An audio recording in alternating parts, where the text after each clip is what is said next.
لکھنؤ کے ایک کچی مکان میں احمد اپنے ماں کے ساتھ رہتا تھا۔ احمد غریب ضروری تھا مگر اس کے دل میں اپنے ماں کی محبت اور خدمت کا ایسا جذبہ تھا جو ہر کسی کے نصیب میں نہیں ہوتا۔ احمد کے والد فوت ہو چکا تھا اور ماں نے بڑی مشکلوں سے احمد کو پالا تھا۔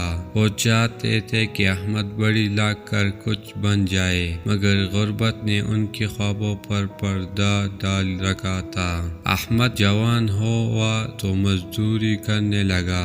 صبح سویر وہ کام کی تلاش میں نکل جاتا اور شام ڈیلی تھکا ہار مگر خوش چہرے کے ساتھ واپس لوٹتا تھا۔ اس کی خواہش کی وجہ یہ تھی کہ آج کے دن بھی وہ اپنے ماں کے لیے دوائی اور کھانے کا سامان لے آیا تھا۔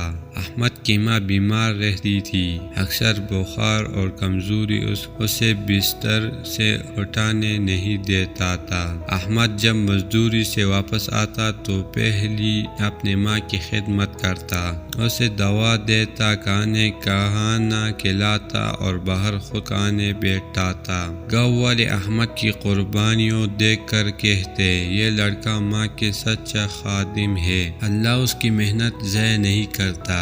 احمد کے دن بہت سخت تھے، کبھی مزدوری مال چاہتے اور کبھی خالی ہاتھ واپس آتے، لیکن اس کے چہرے پر کبھی سکون نہیں ہوتا تھا۔ وہ جانتا تھا کہ اس کی محنت ہی ماں کے علاج کا ذریعہ ہے۔ سالوں کی محنت کے بعد احمد کی ماں کی صحت بہتر ہونے لگے۔ ایک دن جب احمد مزدوری سے واپس آیا تو ماں دروازے پر بیٹھ مسکرا رہا تھا۔ احمد نے حیران ہو کر پوچھا، ماں آج آپ اتنے خوش کیوں ہیں؟ ماں نے کہا، بیٹا آج میں نے برسوں بعد اپنے طاقت سے خود نماز پڑھی ہے۔ تیری محنت اور تیری خدمت نے مجھے زندگی لوٹا دیا ہے۔ یہ سن کر احمد کی آنکھوں سے آنسو بہنے لگا۔ اس نے ماں کے قدموں میں بیٹھ کر کہا، ماں میری سب سے بڑی کامیابی یہ ہے کہ آپ ہنستے ہیں اور آپ صحت مند ہیں۔ ماں نے اس کے سر پر ہاتھ رکھی اور دعا دی،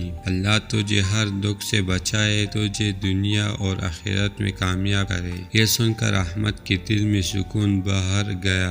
وہ جان گیا کہ دنیا کی سب دولت اور شہرت مال بھی جائے تو ماں کی دعا جیسی دولت کبھی نہیں مل سکتی۔ سبق: اس کہانی کے سبق یہ ہے کہ ماں کی خدمت انسان کی سب سے بڑی کامیابی ہے۔ ماں کی دعا زندگی کو بدل دیتی ہے اور وہی دعا انسان کے نصیب کو روشن کر دیتی ہے۔